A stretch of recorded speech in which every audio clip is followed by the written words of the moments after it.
Sophie Martinez stood in the white hallway of the flight academy, and her hands were shaking as she held the letter. The paper felt heavy even though it weighed nothing. 3 years she had worked on cargo ships. 3 years of perfect service records and no mistakes. 3 years of spending her own money on simulator time whenever she could find a free machine. She had recommendations from 5 different captains who all said the same thing about her. They said she was the best natural pilot they had ever seen. They said she had instincts that could not be taught in any classroom. They said the military would be lucky to have her flying their fighters. But the letter in her hand said no. The rejection was polite and formal like all military documents. It used careful words that did not really say anything specific. The reason given was unsuitable psychological profile for high-stress combat situations. Sophie had seen these exact same words before. 2 years ago they had sent her a letter with the same reason. The year before that too. 3 times she had applied, and 3 times they had turned her away with the same vague explanation that meant nothing and everything at once. She found a bench near the academy entrance and sat down. The metal was cold through her uniform. Other people walked past her in both directions. Some were cadets in their training uniforms looking excited and nervous. Some were instructors with ranks on their shoulders and experience in their eyes. None of them looked at her. None of them knew that her dream had just died for the 3rd time. Captain Burke found her 20 minutes later. He was her commanding officer on the Dawn Treader cargo ship. He was a big man with gray hair at his temples and a face that showed he had seen too many battles in his career. He had fought in the war against the Keller Raiders when he was younger. He had scars on his hands from when his fighter had been hit, and he had to crawl through burning metal to escape. He knew what it took to be a combat pilot, and he had told Sophie many times that she had what it took. Burke sat down next to her without asking permission. He looked at the letter still clutched in her hands and his jaw tightened. "They turned you down again," he said quietly. His voice was rough like gravel. Sophie nodded because she did not trust herself to speak yet. If she spoke, she might cry, and she did not want to cry in front of her captain. She did not want to cry at all. Crying meant giving up, and she had never given up on anything in her life. But maybe it was time to start. "Listen to me," Martinez Burke said, and he turned to face her directly. "I have been flying ships for 30 years. I have trained dozens of pilots. I have watched hundreds more in combat situations. You have instincts that I have never seen in anyone else. When the cargo bay depressurized last year, and we were spinning out of control, you did not panic. You calculated the spin rate in your head and fired the thrusters in the exact sequence needed to stabilize us. No computer assistance. No time to think. You just knew what to do. That kind of ability cannot be taught in any academy." Sophie finally looked at him. "But the academy does not agree with you," she said. Her voice came out smaller than she wanted. "They have rejected me 3 times, Captain. Maybe they see something that you do not see. Maybe they are right about me." Burke stood up fast and his face went hard. "Do not ever let me hear you say that again," he said, and his voice had command in it now. "You are twice the pilot that most academy graduates will ever be. The system is broken, not you. One day someone is going to prove that the system is wrong. Until then, you keep flying and you keep being the best at what you do." But Sophie knew what the real problem was. The military wanted a certain type of person in their fighters. They wanted people who acted on instinct without thinking. They wanted aggressive personalities who would attack first and analyze later.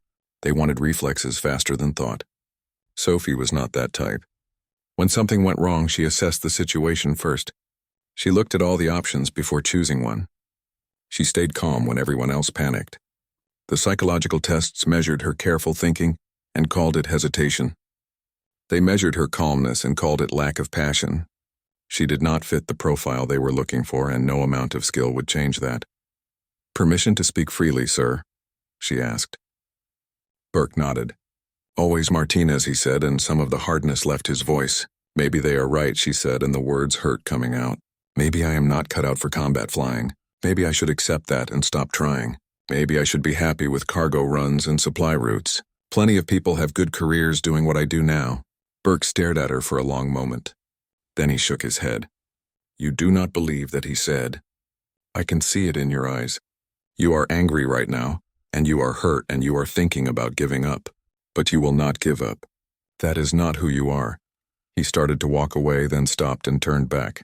"The psychological evaluation system was designed 40 years ago," he said. "It was built on data from a different kind of war against a different kind of enemy. War changes. Combat changes.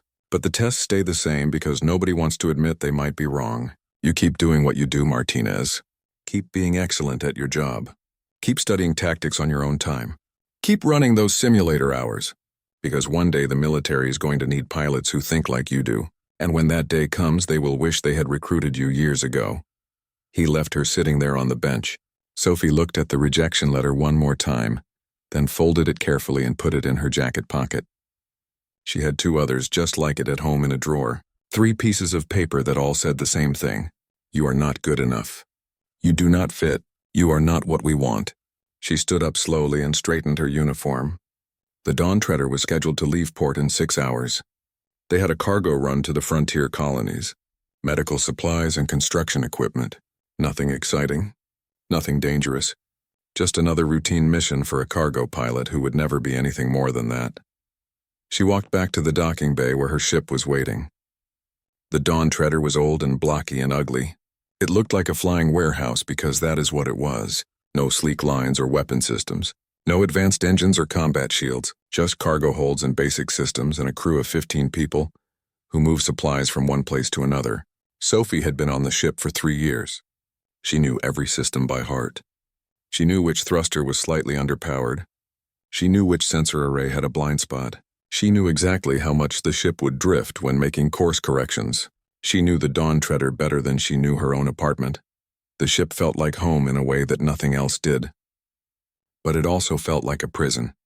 Every time she saw a fighter squadron flash past on patrol, she felt something twist in her chest. That should be her out there. That should be her flying combat missions and protecting colonies and making a real difference. Instead, she hauled boxes from point A to point B and tried not to think about what might have been. She reached the ship and climbed aboard. Time to get back to work. Time to be a cargo pilot. Time to accept that some dreams were not meant to come true.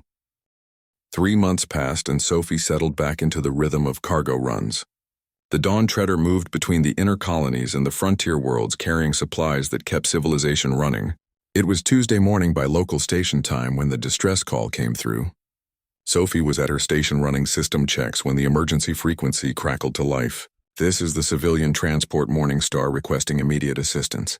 We are under attack by pirates near the Keller Nebula. Our weapons are minimal and our shields are failing. We have 300 civilians on board, including children. Please help us. Captain Burke was on the bridge within seconds. His face was grim as he listened to the transmission. The communication officer looked up at him. Sir, the nearest military response team is 40 minutes away. We can reach them in 15 minutes. Burke nodded once. Plot an intercept course, he ordered. Maximum burn. Get us there as fast as this ship can move. The navigator Danny Price turned in his chair. Sir, with all due respect, we are a cargo hauler. We have 2 defensive turrets that were designed to shoot down debris. Our shields are built to deflect microasteroids, not weapons fire.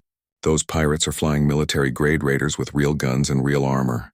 We cannot fight them. Burke looked at him and his voice was quiet, but it had steel in it. 300 civilians, Price. 300 people who will die if nobody helps them. We are 15 minutes away. The military is 40 minutes away. That means we are the only help those people have. Now plot the course. Price swallowed hard and turned back to his console. Course plotted, sir, he said. Burke hit the ship-wide intercom. All hands, this is the captain. We are responding to a distress call. There are civilians under attack and we are going to help them. I know this is not what we signed up for. I know we are not a warship. But we are all they have. Secure all cargo and prepare for possible combat. Sophie felt her heart start to pound. Combat. Real combat. Not a simulation. Not a training exercise. Pirates with real weapons attacking a ship full of real people who would really die if nobody stopped it. She checked her console twice to make sure all systems were running properly. Her hands were steady even though her pulse was racing. The Dawn Treader jumped to high speed and the engines vibrated through the hull. 15 minutes to intercept. 15 minutes to figure out how a cargo ship could possibly fight 3 armed raiders. Burke called her to the command deck. Martinez, I need you in the auxiliary pilot seat, he said. If things go badly, you might need to take evasive action. Sophie slid into the co-pilot chair, and her fingers automatically found the controls. She had sat in this seat hundreds of times, but never during combat. Never with lives depending on what she did. Through the main view screen, she could see the Morning Star in the distance. It was a large passenger transport designed for comfort, not fighting.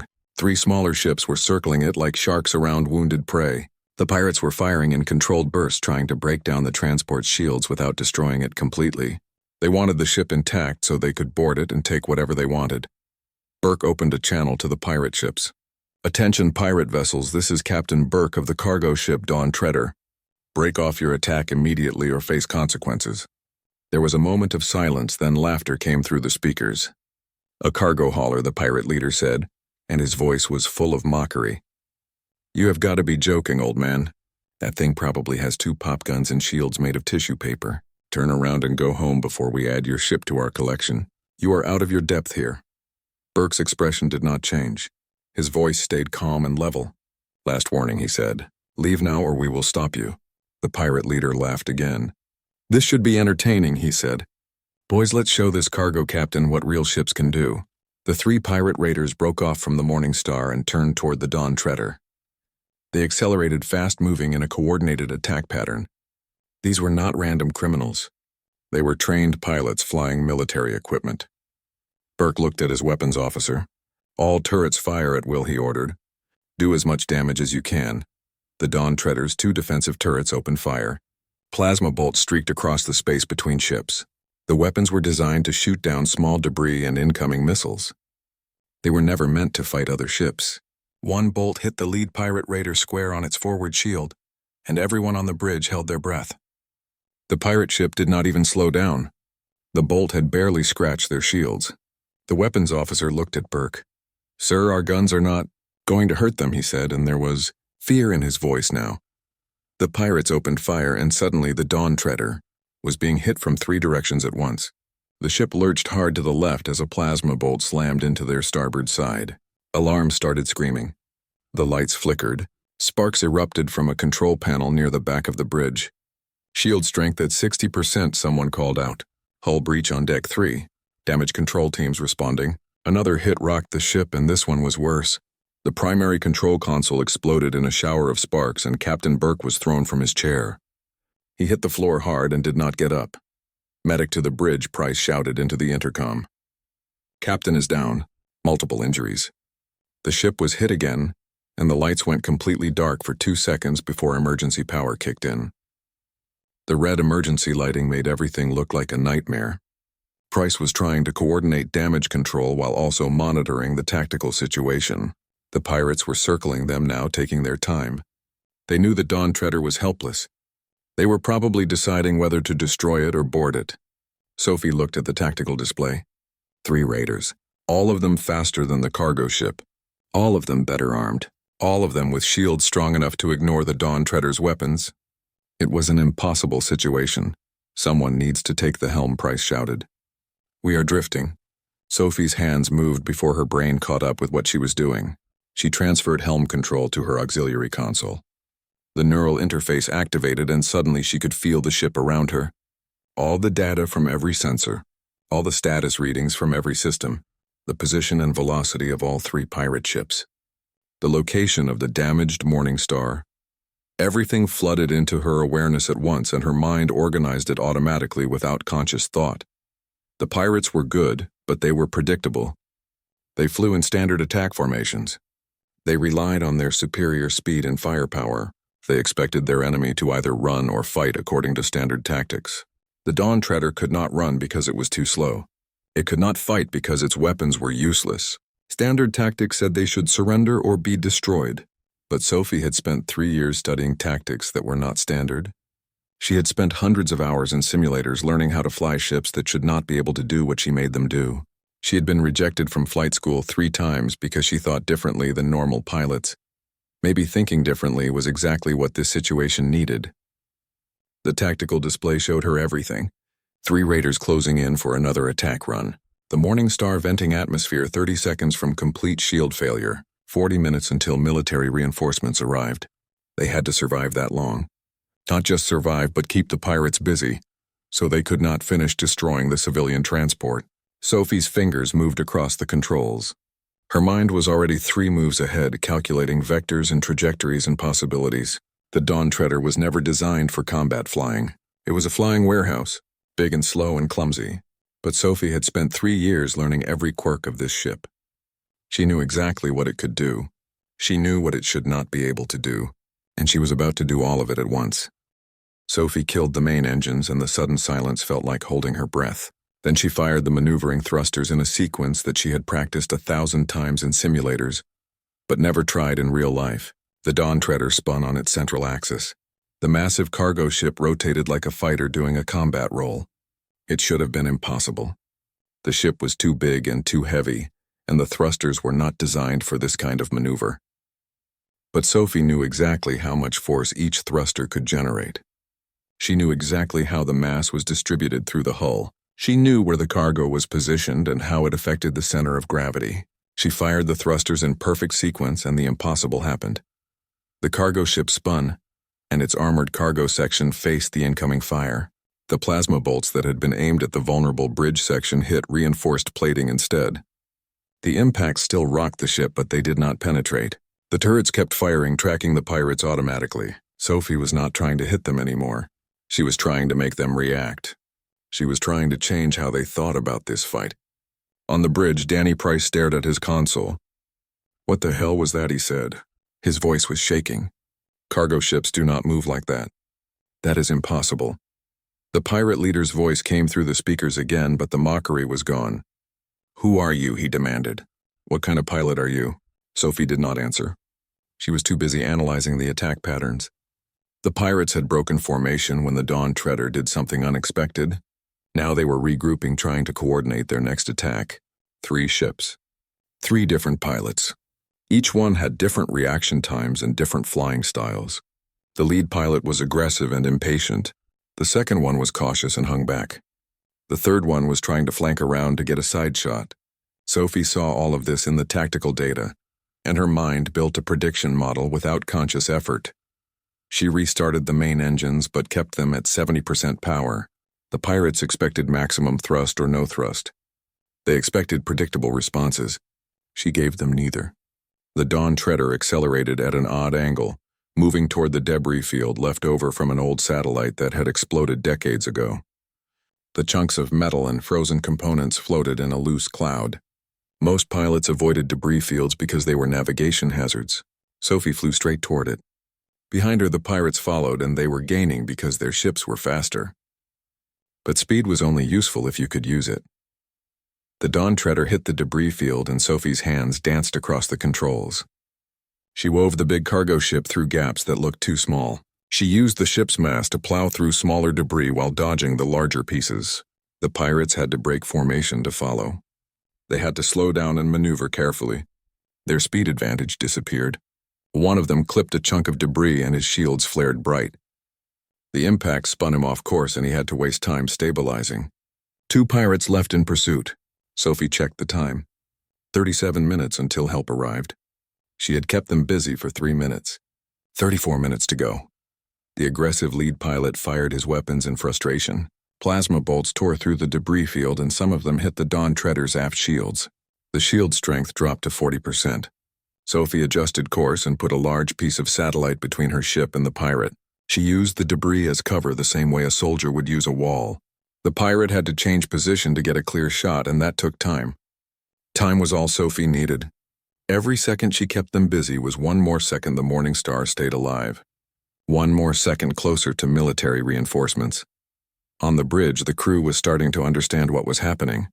The weapons officer stopped trying to hit the pirates and started firing at debris instead. He broke up large pieces into smaller ones, creating more obstacles. The navigator started feeding Sophie data about the debris field without being asked. Everyone was adapting to this new kind of combat. This was not how warships fought. This was something different. Something improvised. Something that had no name because nobody had ever tried it before. Sophie led the pirates deeper into the debris field, and then she did something that made Danny Price shout in alarm. She reversed thrust. Full power. The Dawn Treader stopped moving forward and started moving backward. The sudden deceleration threw everyone against their restraints. The 2 pirates were not expecting it. They were closing in for attack runs, and suddenly their target was moving toward them, instead of away. They had to break off hard to avoid collision. One of them overcompensated. and his ship tumbled out of control for several seconds. The other one managed to keep control but lost his firing solution. Sophie rotated the Dawn Treader again, and the turrets had perfect shots at both pirates while they were recovering. The weapons officer did not hesitate. He fired everything. The defensive turrets were weak, but at close range and with clear shots they did damage. One pirate's shields flickered and failed. The plasma bolts raked across his hull and systems started exploding. He broke off trailing sparks in atmosphere. He was not destroyed, but he was out of the fight. The second pirate managed to get his shields up in time, but he had taken hits. His voice came through the comm channel and he sounded scared now. "This is crazy," he said. "Nobody flies cargo ships like this. What are you?" Sophie still did not answer. She was watching the tactical display. The damaged pirate was limping away from the fight. The one who had clipped debris earlier was still trying to navigate through the field. Only one pirate was still in position to attack. 1 against 1. Better odds. But then Danny Price called out and his voice was urgent. "Martinez, the Morning Star, just launched its lifeboat. They are abandoning ship. All 300 civilians are in that lifeboat, and it has no weapons and no real shields. If the pirates go after it, the civilians are dead." Sophie's mind processed this new information in a fraction of a second. The lifeboat was slow and helpless. The remaining pirates would see it as an easy target. They could ignore the Dawn Treader and destroy the lifeboat before Sophie could stop them. Unless she did something even more insane than what she had already done. She checked the power distribution system. The Dawn Treader was already running on emergency power after all the damage. Half the systems were offline. The shields were at 30% and dropping. They were barely holding together. What she was thinking about doing would either save everyone or kill everyone. There was no middle option. "Price, I need you to transfer all remaining power to the main engines," she said. Her voice was calm, like she was ordering coffee. "Everything. Life support to minimum. Weapons offline. Shields to battery backup only. Give me every bit of power this ship has." Price turned to stare at her. His face was pale. "That is suicide, Martinez. If they hit us without shields, we are done. One shot and we are all dead." Sophie looked at him and her eyes were steady. "They will not hit us," she said. "Trust me." Price looked at her for another second, then he started transferring power. "Weapons going offline," he said. "Life support to minimum. All power routing to engines."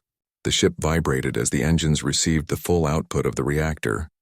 The Dawn Treader had never moved this fast. It was not designed to move this fast.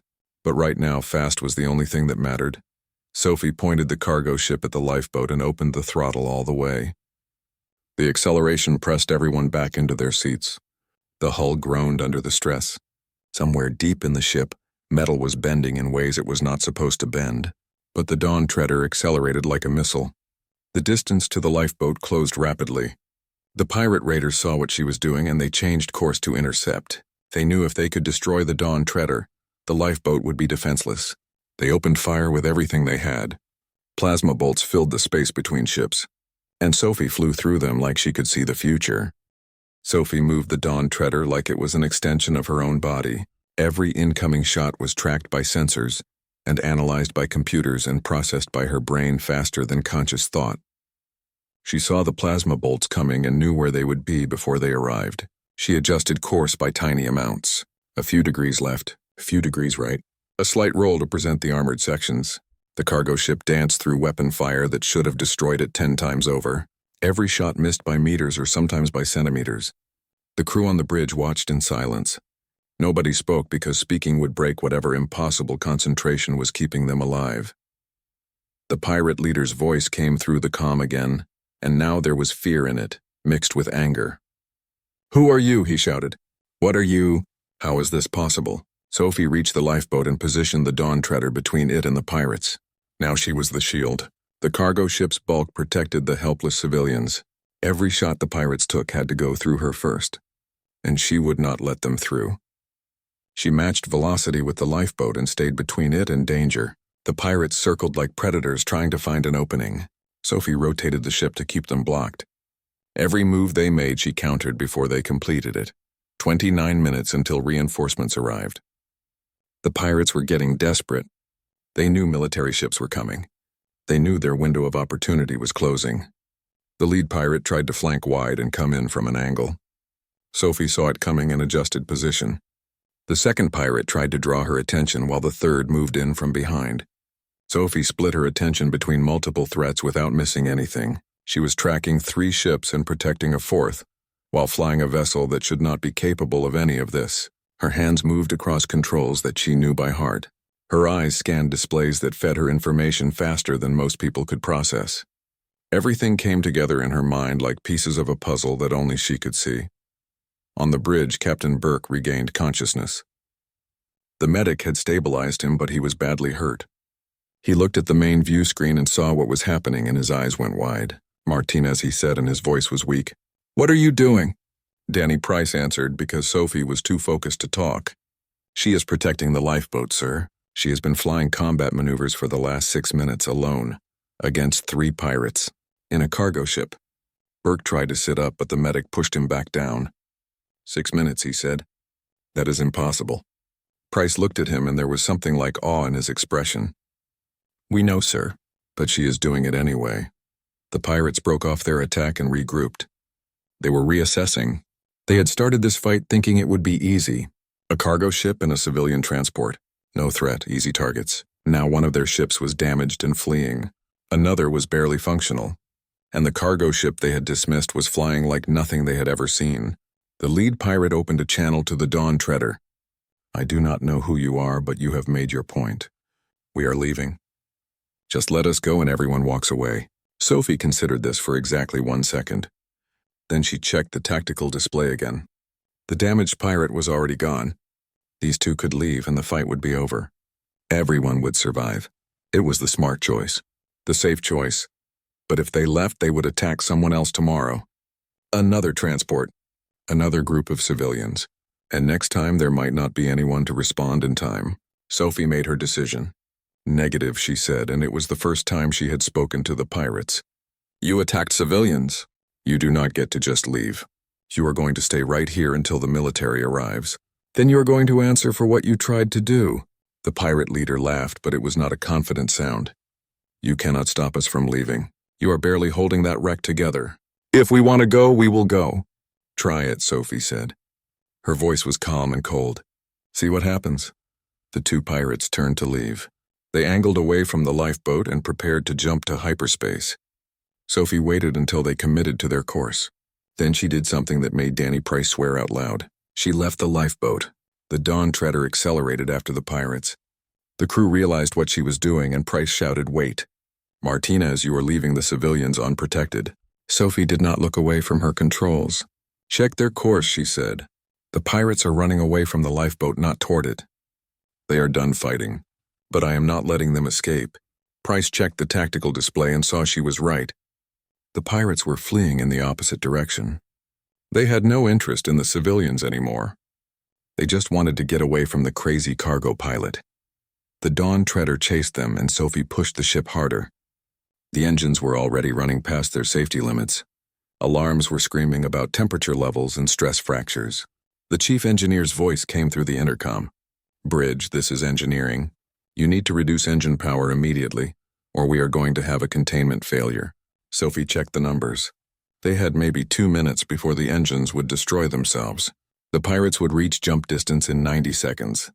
She needed to keep them from jumping. If they jumped, they were gone. She had one option left, and it was completely insane. She transferred all remaining shield power to the forward deflector. Then she aimed the Dawn Treader directly at the nearest pirate and increased speed even more.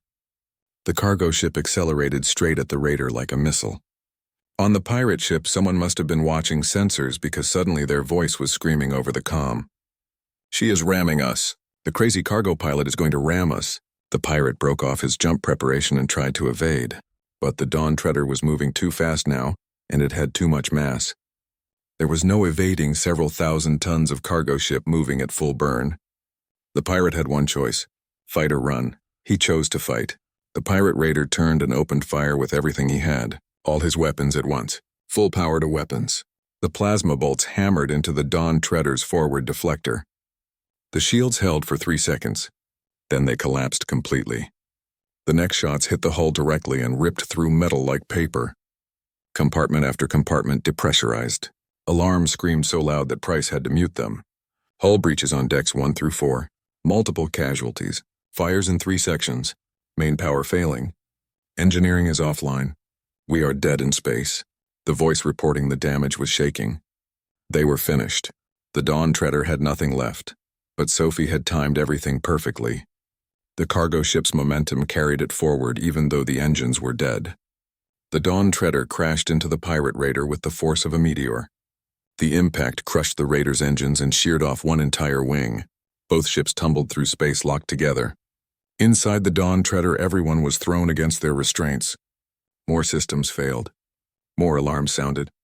The lights went dark except for emergency power. The life support was running on batteries.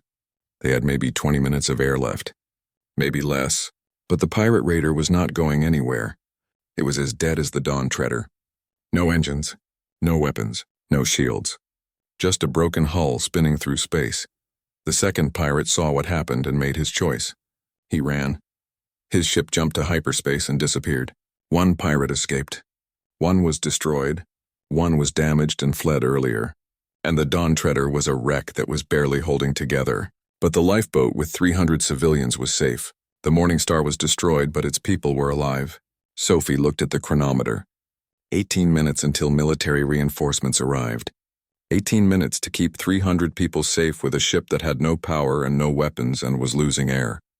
She looked at Captain Burke. "Sir, I think we need to evacuate to the lifeboat." Burke smiled despite the pain. "Best suggestion I have heard all day, Martinez. Price, get everyone into emergency suits and prepare to abandon ship." The crew moved fast. They pulled on emergency suits that would keep them alive in vacuum. They grabbed emergency supplies and medical equipment. They carried the wounded through corridors that were twisted and broken. Sophie stayed at her station until everyone else was clear. She looked at the Dawn Treader's systems one last time. The ship had saved her career once by giving her a job when the Academy rejected her. Now it had saved 300 civilians by doing things it was never designed to do. She touched the console gently. "Thank you," she whispered. Then she left the bridge and headed for the lifeboat. Behind her, the Dawn Treader continued its slow tumble through space. Dead but not forgotten, destroyed but victorious. The military response team arrived exactly on schedule. 6 naval fighters dropped out of hyperspace with their weapons hot and targeting systems locked. The lead fighter was commanded by Helen Cross, who had 15 years of combat experience and 3 commendations for valor. She scanned the area expecting to find wreckage and bodies. Instead, she found a destroyed civilian transport and a crippled pirate raider and a gutted cargo ship. The lifeboat was intact with all 300 civilians safe inside. Helen opened a channel to the lifeboat. "This is Commander Cross with the 7th Fighter Squadron. We received your distress call. What is your status?" The voice that answered was tired but steady. "Commander, this is Lieutenant Commander Sophie Martinez, acting captain of the cargo ship Dawn Treader. We have multiple casualties and our ship is destroyed, but we are stable. The civilian transport Morning Star was lost, but all personnel evacuated successfully. Request immediate medical support for our wounded."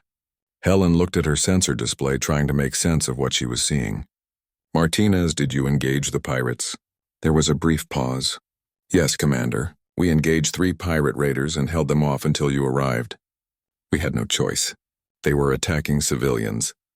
Helen Cross had flown combat missions in 3 different wars. She had seen pilots do brave things and stupid things, and sometimes both at once. But she had never heard of a cargo ship engaging multiple pirates and surviving. "Martinez, you were saying you fought 3 military-grade raiders and a cargo hauler." "That is correct, Commander." Helen was quiet for a moment. "Stand by, Martinez. I need to review the data from your black box." Every ship had a black box that recorded everything. Every sensor reading. Every system status. Every maneuver. Every decision. The data was used to investigate accidents and analyze combat engagements. Helen accessed the Dawn Treader's black box remotely and downloaded the last hour of data. Then she started reviewing it. What she saw made her stop breathing for several seconds. The combat maneuvers, the tactical decisions, the way the cargo ship moved.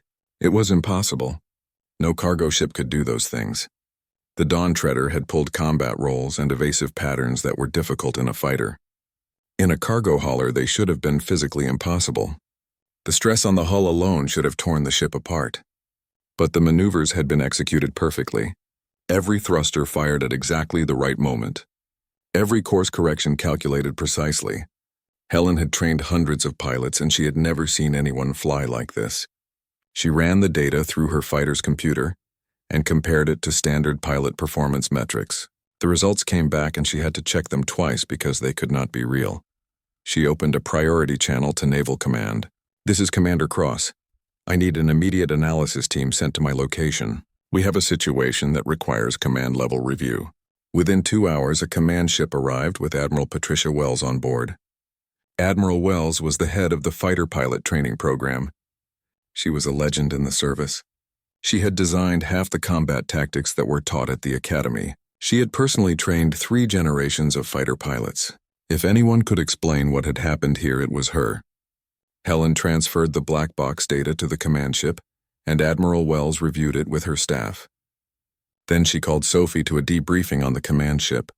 Sophie floated through the docking tube in zero gravity. She was exhausted and bruised, and her uniform was torn in 3 places.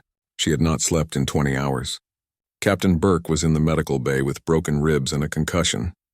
3 crew members had died during the fight. 7 more were injured. The Dawn Treader was unsalvageable. Everything she had worked for over 3 years was gone. She expected to be disciplined for engaging the pirates, maybe even court-martialed for destroying a military cargo ship. She did not expect to walk into a conference room full of admirals and flight instructors from the academy. Admiral Wells gestured to a chair, and Sophie sat. Her body ached, but she sat straight and kept her expression neutral. "Lieutenant Commander Martinez," the admiral said, "we need to discuss what happened during your engagement with the pirates. Specifically, we need to discuss how you were able to fly a cargo ship the way you did." Sophie did not know how to answer that. "I used the ship's capabilities to their maximum potential, Admiral. I studied the systems extensively during my 3 years of service. I know the Dawn Treader better than any other ship I have flown." Wells pulled up a holographic display showing the entire engagement from multiple angles. The display showed every maneuver Sophie had made, every decision point, every moment of the fight. "I have been training fighter pilots for 20 years, Wells said. Her voice was measured and professional. "I have seen academy graduates fresh from training. I have seen combat veterans with decades of experience. I have personally reviewed thousands of hours of combat footage, and I have never in my entire career seen anyone fly like you just flew that cargo ship. Your reaction times were exceptional. Your spatial awareness was beyond anything we see in standard pilot evaluations. Your tactical decision-making under pressure was on par with our top 5% of combat pilots. You did all of this in a ship that has a fraction of the performance characteristics of a fighter. Can you explain how that is possible?" Sophie thought carefully before answering. "I do not know if I can explain it, Admiral. When I am flying, everything just makes sense. I see the tactical situation and solutions appear in my mind. I know where threats will be before they arrive. I understand how my ship will respond to every input. It has always been like this for me. Since the first time I sat in a pilot seat." Wells nodded slowly. One of the flight instructors leaned forward. His name was Paul Drake, and he had a reputation for being brutally honest. "We ran your performance metrics through our simulation software," he said. "Your scores would have placed you in the top 15% of our current fighter pilot class, in a cargo ship with 1/10 of the maneuverability and firepower of a fighter. Do you understand what that means, Martinez?" Sophie shook her head. She did not understand any of this. She had just done what needed to be done. Drake continued. "It means you have natural ability that we rarely see. It means you should be flying fighters, not cargo ships. It means the Academy made a serious mistake when they rejected your application." Sophie felt something cold settle in her stomach. "I applied 3 times, she said quietly. Each time I was rejected for psychological unsuitability. The Academy determined that I was not fit for combat flying." Admiral Wells' expression changed. She looked troubled. "Yes, we are aware of your applications. That is actually why we called you here. We need to talk about those psychological evaluations and why they were wrong." Wells pulled up another display, and this one showed Sophie's evaluation results from all 3 applications. "Your test results showed that you were too analytical," she said. "Too methodical. Too cautious. Our screening criteria flagged you as someone who would overthink situations instead of relying on instinct. Someone who would hesitate in combat. Someone who lacked the aggressive personality traits that we believed were necessary for fighter pilots. According to our models, you were exactly the wrong type of person to put in a cockpit." Drake spoke again. "But that assessment was based on outdated criteria." Criteria designed 40 years ago for a different kind of warfare against a different kind of enemy. The black box data from your engagement proves that our models were wrong. Catastrophically wrong. Sophie stared at them. She did not know what to say. Her whole career she had been told she was not good enough. Not the right type. Not what the military needed. And now they were saying it was all a mistake, that the system was broken, that she had been right all along. Wells continued speaking. We have been reviewing years of combat data trying to understand why pilot performance has not improved, despite better technology and training. Your black box recording gave us the answer we were looking for. We have been screening out people like you. People who think differently.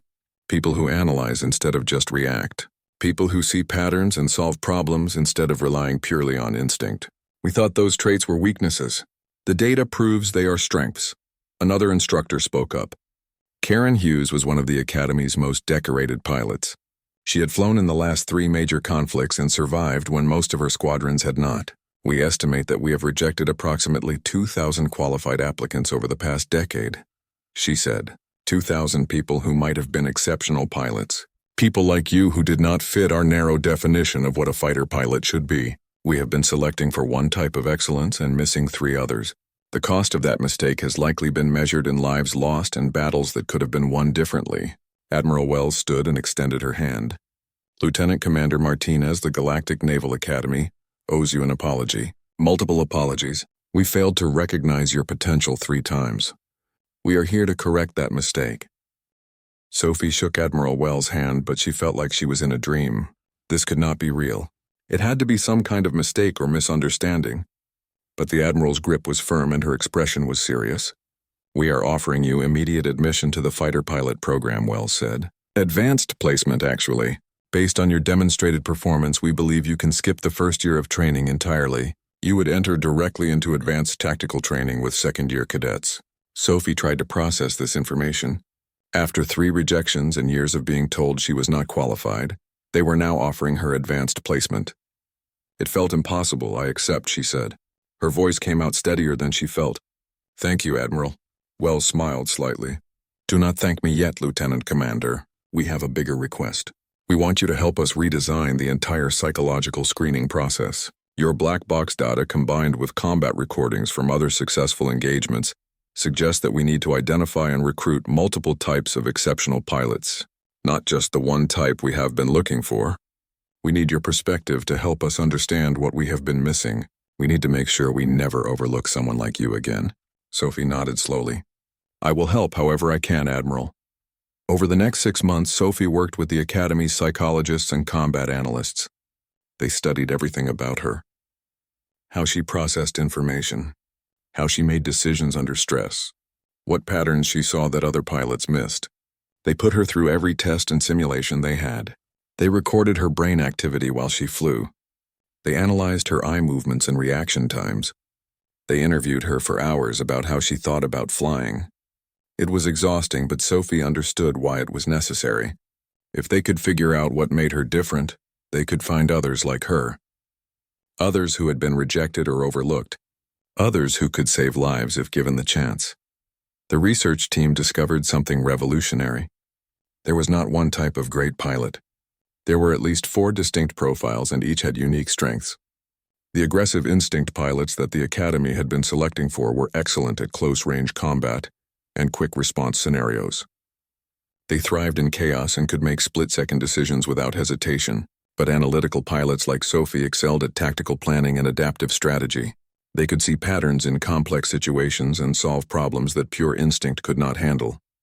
Then there were intuitive pilots who could read battle flow like a language. They flew on feel and knew where threats would appear before sensors detected them. And finally, there were technical pilots who understood their machines so deeply they could push them beyond theoretical limits.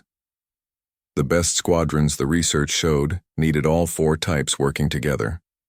Aggressive pilots to lead attacks, analytical pilots to coordinate strategy, intuitive pilots to spot opportunities, technical pilots to maximize performance. The old system had been selecting only aggressive types and creating squadrons where everyone thought the same way. Those squadrons were predictable. They excelled in certain situations but struggled in others. Mixed profile squadrons would be more adaptable, more creative, more effective. The data proved it conclusively. Admiral Wells presented the findings to military command and received approval to implement a completely new screening system. Sophie helped design the new tests.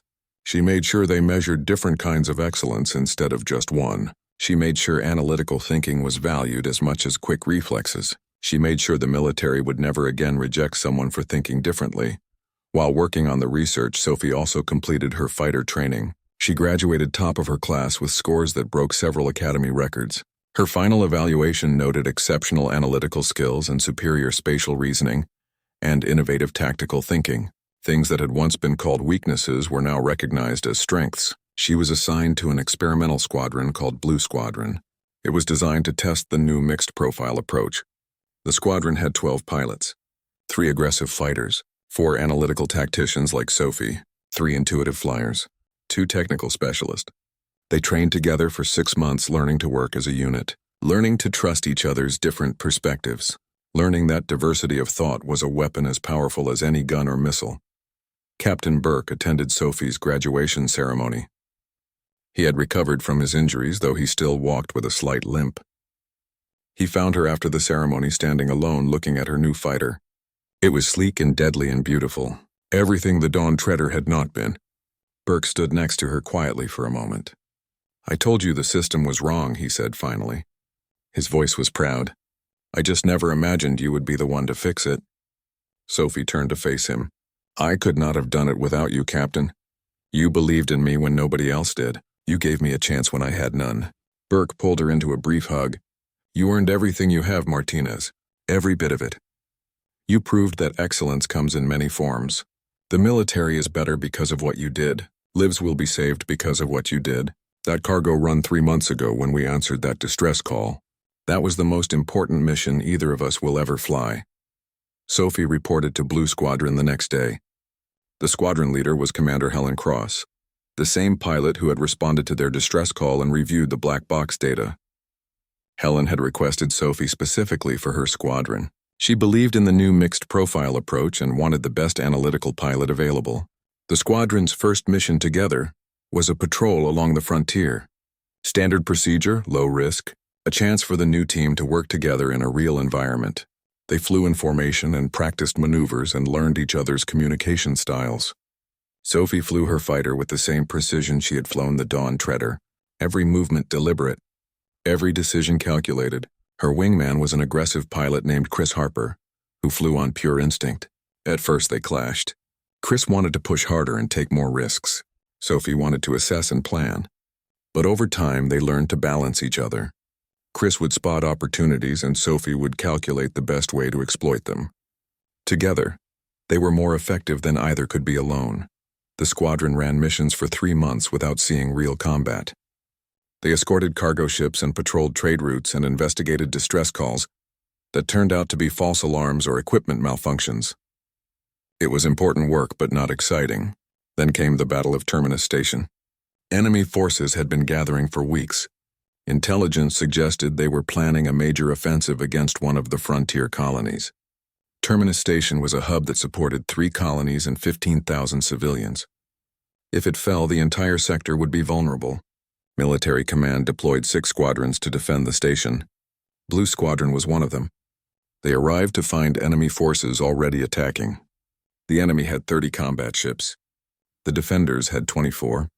The odds were not good. Commander Cross took tactical command of Blue Squadron and deployed them according to the new mixed profile doctrine. The aggressive pilots formed the front line, drawing enemy attention and engaging in close combat. The technical pilots stayed back and focused on disabling enemy systems and jamming their communications. The intuitive pilots looked for gaps in the enemy formation and exploited them. And Sophie led the analytical pilots in coordinated strikes that targeted the enemy's weaknesses. It was a new way of fighting. Traditional doctrine would have put everyone in a defensive formation protecting the station. But Sophie saw something in the enemy's attack pattern, a subtle inconsistency in how they positioned their ships. She brought it to Commander Cross' attention. "The enemy is maintaining exact spacing between their ships, Helen. That is unusual. Most combat formations have some variance based on pilot skill and individual decisions, but they are all exactly the same distance apart." Cross studied the tactical display. "You are right. What does that mean? Sophie thought for a moment. It means they are using automated formation control. Their ships are linked through a central computer that maintains positioning. If we can disrupt that link, their formation will collapse. Cross smiled. Can you find the control ship? Sophie ran the data through her computer. The formation is centered on that cruiser, the one hanging back from the main fight. That has to be the command vessel. Cross made her decision. Blue Squadron split into 4 groups. Execute pattern Delta 7 on my mark. The aggressive pilots punched through the enemy front line, creating chaos. The technical pilots launched electronic warfare attacks that jammed enemy sensors. The intuitive pilots found weak points that should not have existed and created more confusion. And Sophie led her analytical team straight at the command cruiser. The enemy tried to protect it, but they were responding to threats from 4 directions at once. Their perfect formation broke apart. Ships collided, trying to reposition without computer guidance. Some retreated. Some pressed forward. Coordination collapsed. Blue Squadron tore through them like a knife. They destroyed or disabled 15 enemy ships and routed the rest. Total time from Sophie's observation to enemy retreat was 11 minutes. After the Battle of Terminus Station, everything changed. The victory was analyzed by every military strategist in the fleet. The data was reviewed and studied and debated. The conclusion was undeniable. Mixed profile squadrons performed 40% better than traditional single profile squadrons. They adapted faster to changing situations. They found solutions that homogeneous teams missed. They were more creative in their tactics and more resilient under pressure. Military command ordered an immediate restructuring of all fighter squadrons. The new psychological screening system was implemented across all training facilities. Pilots who had been rejected under the old criteria were invited to reapply. Existing squadrons were reorganized to include diverse cognitive profiles. Admiral Wells asked Sophie to record a message that would be shown to every new class at the flight academy. The recording would explain what had changed and why it mattered. Sophie sat in her fighter's cockpit for the recording. She was still wearing her flight suit. Her face showed exhaustion from the recent battle. But her eyes were clear and her voice was steady. My name is Commander Sophie Martinez, she began. 5 years ago, I was rejected from flight school 3 times. The academy said I was too analytical, too cautious, too methodical. They said I did not have the right personality for combat flying. They said I was unsuitable for the stress of real combat situations. According to their tests and evaluations, I was exactly the wrong type of person to put in a fighter cockpit. She paused and looked directly at the camera. They were wrong. Not because their criteria was bad, but because it was incomplete. There's not one way to be an excellent pilot. There are many ways. Some of you sitting in this classroom right now have lightning-fast reflexes and aggressive instincts. You will be exceptional at close combat and rapid response situations. Some of you see patterns that others miss. You will excel at tactical planning and strategic coordination. Some of you understand machines at a level that seems almost magical. You will be able to push your fighters beyond what the manuals say is possible. And some of you will fly on pure intuition, knowing where threats will appear before sensors can detect them. Every single one of these approaches is valuable. Every single one can save lives. Sophie leaned forward slightly. We need all of you. Every type. Every different way of thinking. The pilot sitting next to you right now might approach flying in a completely different way than you do. That is not a weakness. That is our greatest strength. In combat, you will face situations that have no single correct answer. You will face enemies who adapt and change their tactics. You will face circumstances that nobody predicted.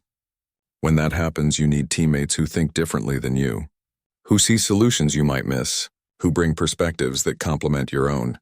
The old academy selected pilots who all thought the same way. Those squadrons were good, but they were limited. The new academy selects pilots with diverse cognitive profiles. These squadrons are not just good. They are exceptional. She smiled slightly, and there was something fierce in that smile. So if someone tells you that you are not the right type of person to fly, remember this. A cargo pilot who supposedly was not qualified for combat school saved 15,000 lives at Terminus Station yesterday. Not despite being different, but because of it. My analytical approach to combat allowed me to see a pattern in enemy formation that nobody else noticed. That observation led to a tactical solution that won the battle. If I had been an aggressive instinct pilot, I might not have noticed that pattern. I would have been focused on engaging the enemy directly, but because I think differently, I saw something others missed. That is the power of cognitive diversity. That is why we need all of you regardless of how you think or what your personality profile shows. The recording ended and Admiral Wells approved it for distribution. Every cadet entering the academy would see Sophie's message. Every instructor would be trained on the new screening criteria. Every squadron commander would learn how to build and lead mixed profile teams. The changes spread through the entire military structure.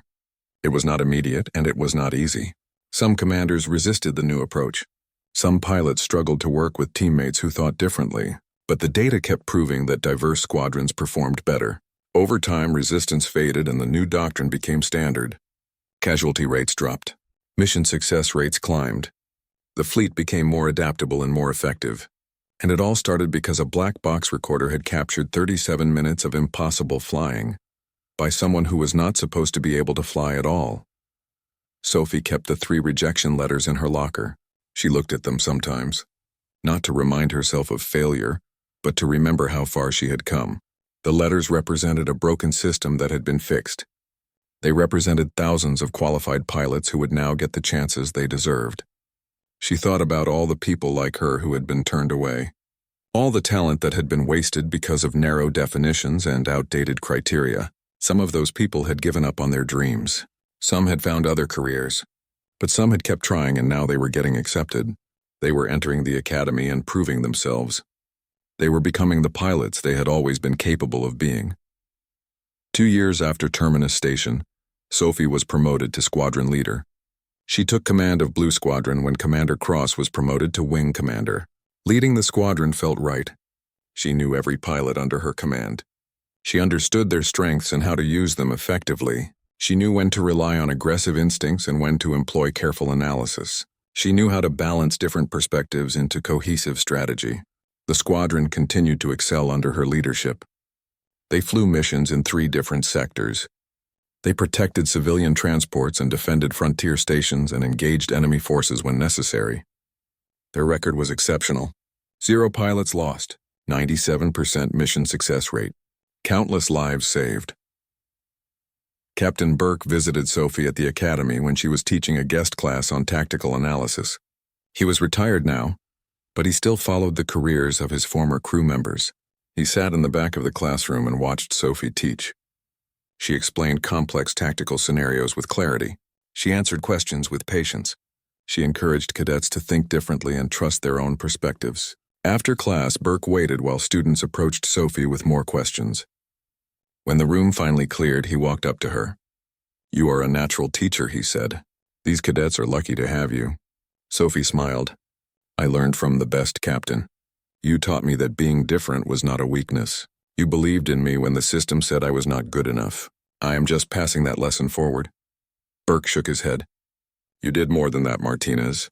You changed the entire system. You proved that excellence has many forms. You saved not just 300 civilians that day, but thousands more through the changes you helped implement.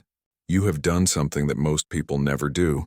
You took a broken system and you fixed it, not by complaining or giving up, but by being so undeniably excellent that they had to acknowledge their mistake. That takes courage and skill and determination. I am proud to have served with you." Sophie felt emotion tighten her throat. "Thank you, sir. That means everything coming from you." Burke smiled. "The Dawn Treader may be gone, but what we did that day will last forever. You made sure of that." He saluted her and she returned it. Then he left and Sophie stood alone in the empty classroom thinking about cargo, ships and rejection letters and how sometimes the most important battles are fought by people who were told they should not be fighting at all. The military published a comprehensive study 5 years after the screening system was changed. The study compared performance data before and after the reforms. The results were striking. Overall pilot performance had improved by 42%. Squadron adaptability increased by 38%. Mission success rates climbed by 26%. Casualty rates decreased by 31%. The study concluded that cognitive diversity in combat units was as important as any technological advantage. Different ways of thinking led to better solutions and more effective tactics. The old system had created blind spots by only recruiting one type of pilot. The new system eliminated those blind spots by embracing diversity. The study was required reading at every military academy in the galaxy. It became the foundation for how modern fighter squadrons were built and trained. Sophie read the study and thought about the cost of the old system. 2,000 qualified applicants rejected in 1 decade alone. How many more in the decades before that? How many battles might have been won differently if those pilots had been flying? How many lives might have been saved? The numbers were impossible to calculate, but the implications were clear. Narrow thinking created narrow results. Diverse thinking created better outcomes. It seemed obvious in retrospect. But sometimes the most obvious truths are the hardest to see. Sometimes it takes one person doing something impossible to make everyone realize that their definition of impossible was wrong. Sophie had been that person not because she wanted to be, but because she had no choice. She could either give up on her dream or prove the system wrong. 10 years after the Dawn Treader engagement, Admiral Sophie Martinez stood in the memorial garden at the Flight Academy. She had been promoted twice more, and now oversaw all fighter pilot training for the entire fleet. It was a position that terrified her sometimes because of the responsibility it carried. Every decision she made affected thousands of pilots and millions of civilians who depended on those pilots for protection. But she approached the role the same way she had approached flying the Dawn Treader, with careful analysis, with thorough preparation, with absolute commitment to doing what was right even when it was difficult. The memorial garden honored pilots who had died in service. Sophie came here once a month to remember the cost of war and the value of every life. Today she was here for a special reason. They were dedicating a new monument. A simple stone marker with 15 names carved into it. The names of the Dawn Treader crew members who had died defending the Morning Star. Sophie had requested the monument personally. These people had not been fighter pilots. They had been cargo crew, ordinary people doing ordinary jobs who found themselves in extraordinary circumstances. They had answered a distress call when they did not have to. They had fought when they were not equipped for fighting. 3 of them had paid the ultimate price. They deserved to be remembered the same as any combat pilot who died protecting others. The ceremony was small. Just Sophie and a few officers and some family members of the crew who had died. Captain Burke was there too. He stood with the other survivors of the Dawn Treader. 12 people who had been on that cargo ship when it engaged 3 pirates and somehow survived. Sophie gave a short speech. She talked about courage and sacrifice. She talked about ordinary people doing extraordinary things. She talked about how those 37 minutes had changed everything. Not just for her, but for the entire military. When she finished speaking, she placed a wreath at the base of the monument. Then she stood at attention and saluted. Everyone else saluted as well. They held the salute for a full minute in silence. The only sound was wind moving through the garden trees. After the ceremony, Burke approached Sophie. They walked together through the garden paths. Neither spoke for several minutes. Finally, Burke broke the silence. "Do you ever think about what would have happened if we had not answered that distress call?" he asked. Sophie nodded slowly. "All the time," she said. 300 civilians would have died. The pirates would have escaped. I would still be flying cargo runs and getting rejected from the academy. The screening system would still be broken. None of the changes would have happened. Thousands of qualified pilots would still be getting turned away for thinking differently. It is strange how one decision can change so much. Burke smiled slightly. "It was not luck, Martinez. You made the right decisions in an impossible situation. You flew better than anyone thought possible. You proved something that needed to be proven. That took skill and courage. Yes, the situation created the opportunity, but you are the one who seized it and did something remarkable with it. Do not discount your own role in what happened." They reached a bench overlooking the training fields. Young cadets were running formation drills. Sophie watched them and thought about how different their experience was compared to her own. These cadets were being evaluated on multiple criteria, not just one narrow definition. They were being taught that excellence came in many forms. They were learning to value different perspectives and approaches. The psychological testing measured diverse cognitive profiles and recognized them all as valuable. Nobody would be rejected for being too analytical anymore. Nobody would be told they were unsuitable because they thought carefully before acting. The system had changed, and it would never go back to what it was before. That was Sophie's legacy, not the battles she had won or the promotions she had earned. Her real legacy was the system she had helped fix, the opportunities she had created for others like her. Burke stood to leave but paused. "One more thing, Martinez," he said. His voice was serious. "I received word yesterday that they are building a new cargo ship. They are naming it the Sophie Martinez. It will have a plaque in the bridge explaining why it carries that name. The plaque will tell the story of the Dawn Treader and what happened that day. Every crew member who serves on that ship will know that cargo haulers can make a difference. That ordinary people in ordinary ships can do extraordinary things when circumstances demand it. I thought you should know. Sophie felt tears sting her eyes, but she blinked them away. That is an honor I do not deserve, Captain. Those crew members who died deserve that recognition more than I do. Burke shook his head. You all deserve it. That is why the plaque lists all 15 names. Yours is just first because you were the one flying. But the ship honors everyone who was there. Everyone who answered that call. Everyone who fought when they did not have to. After Burke left, Sophie sat on the bench alone watching the cadets train. She thought about the journey that had brought her here. From rejected applicant to cargo pilot to combat pilot to squadron leader to admiral. From someone the system did not want to someone who had changed the system entirely. She thought about the 3 rejection letters still in her quarters. She had framed them and hung them on her wall, not as reminders of failure but as reminders of perseverance. They represented every obstacle she had overcome. Every person who had told her she was not good enough. Every time she had been rejected and chosen to keep trying anyway. Those letters had almost ended her career before it started. Instead, they had become symbols of why the system needed to change. Why narrow definitions of excellence were dangerous. Why diversity of thought mattered as much as technical skill. A young cadet approached Sophie hesitantly. She was a first-year student with nervous energy and questions in her eyes. "Excuse me, Admiral," the cadet said. Her voice was respectful but uncertain. "I saw your recorded message in orientation. The one about being rejected 3 times. I wanted to ask you something if that is okay." Sophie smiled and gestured to the bench beside her. "Of course, sit down. What is your question?" The cadet sat and took a breath. "I almost did not apply to the academy," she said. "My psychological evaluation showed I was too cautious, too methodical. The preliminary screening suggested I might not be suitable for combat situations. But my recruiter told me about the new criteria and said I should apply anyway. So I did, and I got accepted. But I am scared that maybe they made a mistake. That maybe I really am not cut out for this. Everyone else seems so confident and aggressive. They react faster than I do. They make decisions quicker. I keep second-guessing myself." Sophie recognized herself in this young woman. The same doubts, the same fears, the same sense of being different from everyone else. She chose her words carefully. "What is your name?" she asked. The cadet straightened slightly.